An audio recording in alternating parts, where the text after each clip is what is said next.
Welcome to Behind the Curtains of the Agent Edge podcast. And this is just you opening up to our agent friends around the country, not just here in Arizona, of the lessons that you've learned and that the real estate business maybe has taught you over the several years that you've been doing real estate. And I would love to know, what is one lesson that you've learned that you know now that you wish you would have known when you first started? The biggest one. Wow, that is awesome. All that stuff. Good stuff. I would say the number one thing, boy, and there's a lot of that could be tied for number one, is it's okay to take a step back and do the research and seek the answer. And I'll say it all the time, it's not one size fits all. So the question from a buyer and or seller, many times they're both, it has to be a fit for them. So although you have the real estate knowledge, and that builds over time, if it was one thing I could look back and say, I know, Shawn, you can't wait to help this client, but by helping them, you need to know what exactly they're looking for. And then you have to make that match. Yeah. So it's like your consultation. Like 100%. I don't think they really teach you that in real estate school. So knowing that you have to have your consultation, you talked about finding out their needs and wants. Yeah, I think way back when I remember the 3 L's of real estate were always known as location. I think sometimes they portray it, and I hope no one gets mad, but it is what it is. I think sometimes they think it stands for get your license, get a listing, and get a Lexus. But my point to that is, that's awesome. Right, you do have to learn over time. You study, you pass the test, you get your certificate, you're a licensed agent, go do your thing.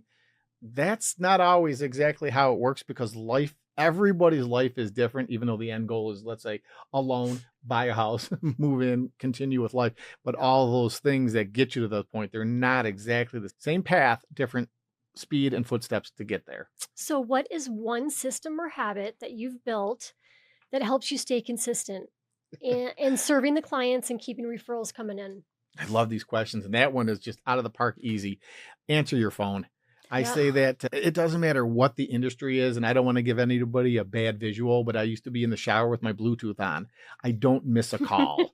And that's really the truth now. Awesome. Again, I don't know if it becomes an addiction when you're looking at your phone 24/7. And over the years now, I've slowed down a wee bit. Not exactly, but that would be my best advice. In any customer service related business, there's nothing that makes a customer happy that when somebody answers, and listens to what you need as far as their goods or services. So it all starts with answering and then listening. Those would be the two. You know what's crazy? The survey from NAR in 2024, the number one complaint of buyers or sellers were that the agents didn't call them back in 2024. And we all don't go anywhere without that cell phone. Terrible. Isn't that crazy? Yeah, it is. It's so true though. And I wonder, just as we're just having a square table, but I guess I would say to myself, maybe it's just because people have expected a different level of expectations now as it was before. And maybe the life runs so fast, but slowing it down a little bit. And what a great statistic to know, because I practice and I preach that all the time. It wouldn't make a difference how good or bad of an agent or of any profession you are, the number of reviews, your longevity, your skill sets. If you don't answer the phone, my guess is that lead that could be a customer, that could be a client, 3 very different things, won't ever get to work with you. I love stats. So I'll share with you, a survey just came out, 79% of people went with the first person they talked to. There it is. So for picking up the phone, 79%. Yeah. So spot on. Yeah, numbers, they don't lie. And there it is. Wow, 79%. That's just a fascinating number. But that, whether we think that's high or low, that's a number that is shocking, should be shocking to anybody in our profession. Right. Yeah. They're just going to go right down the list. We've all probably had, another quick story is like your favorite restaurant, and you get there and it's maybe they're not open yet, or the wait's an hour long. As lawyers, you might be, or as great as that restaurant is, you might go somewhere else. So you have to accommodate who your clientele is. Otherwise, you're going to die in the vine. And I'm all about helping people. And I say that till I'm blue in the face. But on the flip side, you got to help yourself. You got to do the work. I say that all the time. So talk to me, you have some incredible follow-up systems built in place. What are some of those systems and how do you leverage them? Wow, great. I love these questions. And if it helps anybody, I've been old school for a long time, meaning I'm still, the chuckles are there. I still use a notepad and a piece of paper and I write things down.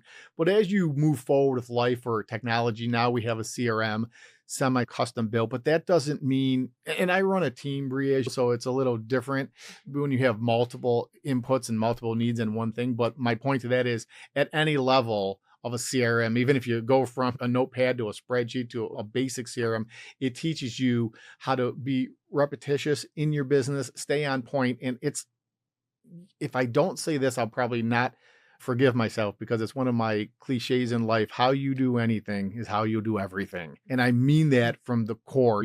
Some people wake up, brush their teeth, make their bed, have their coffee. That's not just so much tasks, that those are little goals being accomplished to another goal. So to answer your question, I almost have a routine, and I don't know if you want to say it this way, branded over the years systematically in my brain how to do things. Right or wrong, I'm not going to ever tell anybody it's how it has to be, but I guess knock on wood and thank the good Lord that through the work and just the efforts I put in, it's paid off. So I guess I tell people, if you want to be at a level of success, follow some of the people that do it. And most of them now are very tech savvy enough to have what they need. And I guess I'm trying to, short question, never probably going to be a short answer, but to let you know that's my system now is pretty much in place. And I thank the people that helped me move up the level up with technology. But bottom line, you're still taking care of a client. Yep. Yeah, I love, one of my favorite real estate coaches is Michael Mayer from the 7 Levels of Communication. And he says you have to be predictable, reproducible to be referable.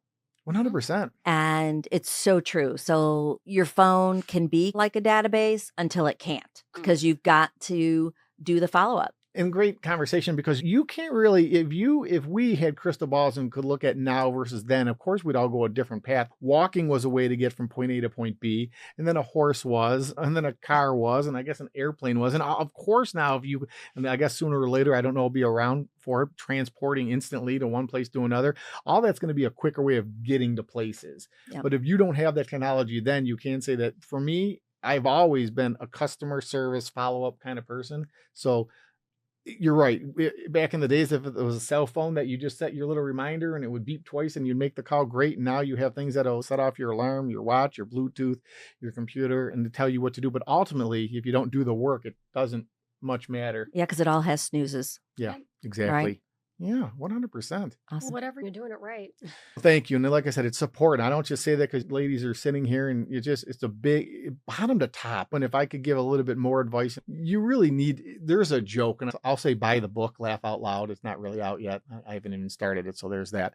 But my point is there's a lot of little jokes that say you have to start off at the mailroom. And I actually I had to get promoted to the mailroom in my story of life. But my point being is it's a good thing to know every level of your field. Otherwise, you really don't know what it's like, number one. And number two, you really can't relate. Yep. And if I could I'll take a quicker, deeper dive on this.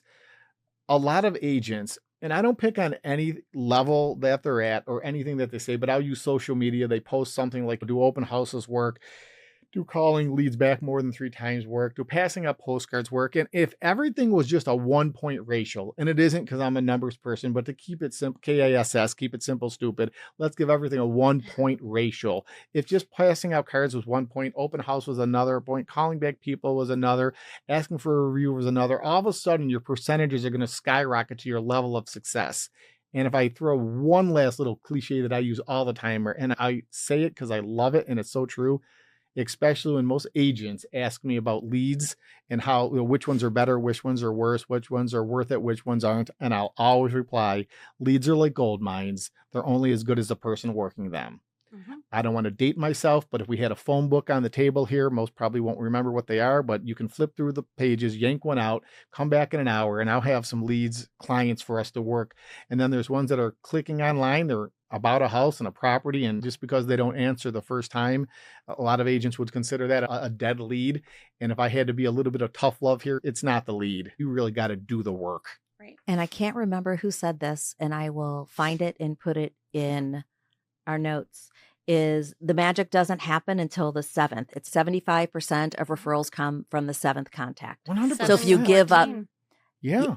So it's just crazy that everyone gives up at 2 or 3 when the real magic happens at the the seventh and higher with 100%. contact. It's not hard to come and it's not hard to stay in touch. And I know It's we just live, work. and I know we live in a little bit of different world now, but I a little bit go back to dating, and don't worry, we'll definitely keep it clean for significant others of those that have them. I don't think that many of them accepted the ring on the finger after the first text message or email. It takes a little work to get to that point of trust and in the right fit and moving forward together. It's really not that much different to bring on what you would consider a dentist you trust, a lawyer, your CPA, an agent, anybody, a lender, title company, anybody that's going to provide excellent service. It usually has to be earned. And even though I praise everybody I can praise for the help that they've helped me, I still have to earn every client like they don't know who I am. Sure, you can see the reviews online and you can see my longevity and all the great stuff you can see. But if I don't treat people like people, there's not a chance that I make it another decade or two. Shawn, if an agent wants to find you, what's the best place for them to put in their Google search? I would definitely just throw my number out there. It's 480-313-7031. It's been out there a long time. And again, I always joke and say that it wasn't fun in middle school and high school being called Mr. Rogers. Mr. Rogers Homes that's where we are everywhere. And I'd be more than happy to help everybody. I believe that the competition, as the saying goes, who in the mirror. So I'm all about helping everybody. You get when you give. And again, maybe I'm more into my profession on the way out than on the way in, but my philosophy of helping people has never really changed. And so far, so good. Awesome. Well, I know Bree, Lynn, and I are so very grateful for you taking the time to go behind the curtain. Likewise. And share your knowledge. Yeah, nothing but gifts. love. And you ladies are absolutely amazing at what you do. And I'm blessed to work with you. And it is, whether we're direct or indirect, it's all the professionalism keeps us moving forward. And that's what we need, is just to help people accomplish their goals. And boy, owning property is it's good. Yeah, it's pretty rad. Awesome. Thanks, Shawn. Thank you. Thank you. You're more than welcome.